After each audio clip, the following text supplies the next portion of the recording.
Hello and welcome to Freaky Fridays. Today we are traveling to the Cashtown Inn. Now this inn is about 8 miles west of Gettysburg and it's along Route 30. And I'm sure many of you have heard of it before and have been there. It is supposed to be one of the most haunted inns in this whole Adams County area. It was built in 1797 by a man named Peter Mark. And he gave it the name Cashtown Inn because he would not accept trade or barter at this inn. He would only accept cash.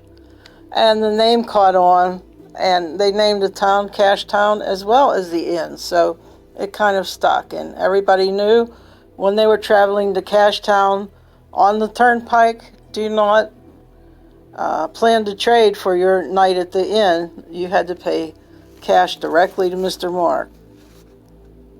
In 1815, this place got its tavern license and became very popular.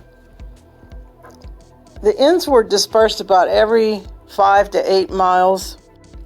There used to be a toll road over the mountains, and it was also called a turnpike.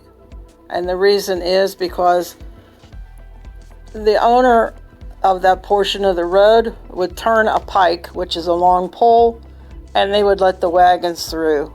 And that's how the name Turnpike came about, for those of you who didn't know.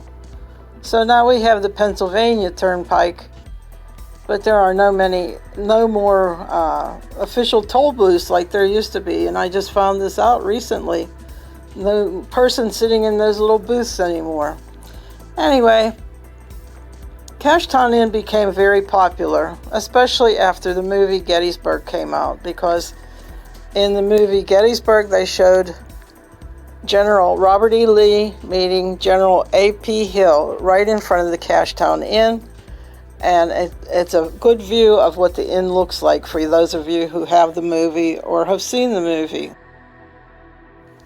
Much of the Confederate Army passed right in front of the Cashtown Inn. We're talking 75,000 soldiers on their way to Gettysburg. That's just incredible. They also marched back past the Cashtown Inn as they were retreating from Gettysburg on their way back into Virginia. Unfortunately, the numbers were a lot less than before while coming in. The Cashtown Inn is known to be one of the scariest inns in the area, and many people stay there just for the thrill of being scared, and it's a neat place. On TV, they had the Ghost Hunters.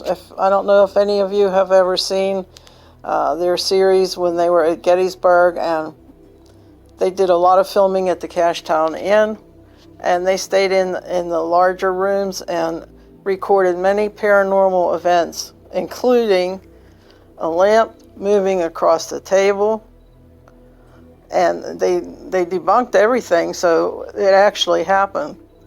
There was also a picture of an old-fashioned picture spinning around on a table, that kind of thing. You could hear boots walking in the hallway.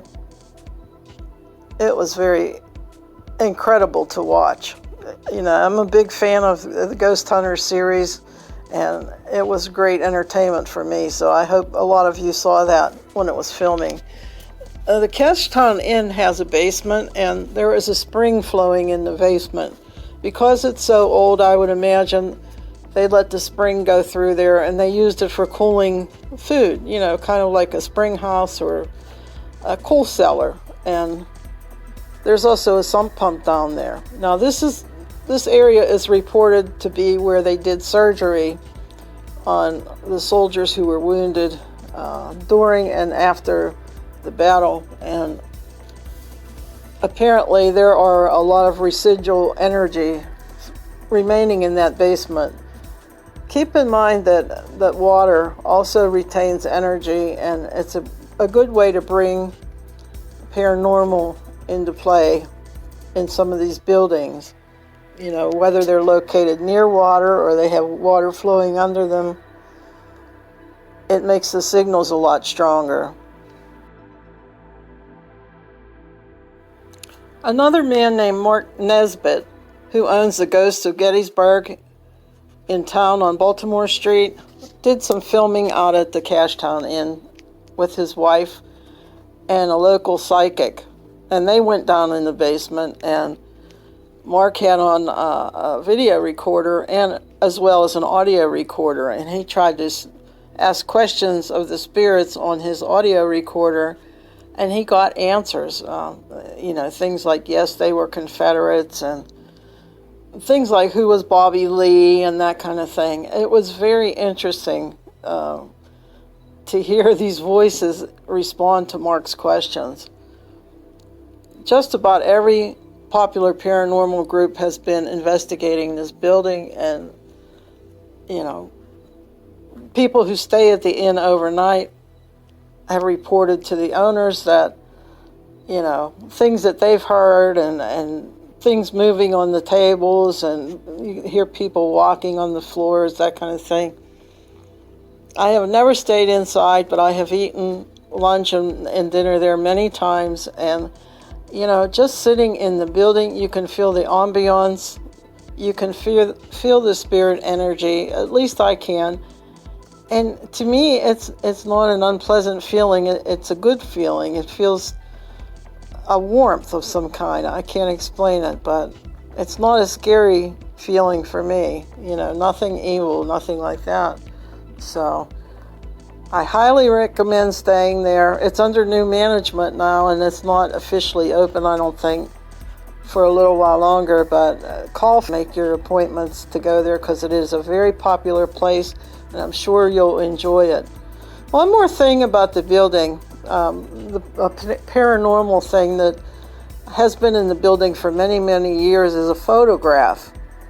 Now, I think this was taken around the turn of the century, and it is a picture from the front porch looking at the front door. On the porch is a man dressed in a black suit and a black hat, and he appears to be like in early 20th century garb, and he's standing by the door like he's posing for a picture. To the left of this man is what appears to be a Confederate soldier standing guard on the steps. Now you can see through this soldier, and he's solid, but he looks like he's transparent as well. And they have this photo is hanging in the parlor of the Cashtown Inn, so make sure you take a good look at it when you go there. It's really creepy, and for it to be that old, it means that the paranormal has been occurring there for a long, long time. So I hope you enjoyed our little trip today to the Cashtown Inn, and please check it out when you can. And also tell your friends about our channel, and we'll see you again very soon. Take care. Bye-bye.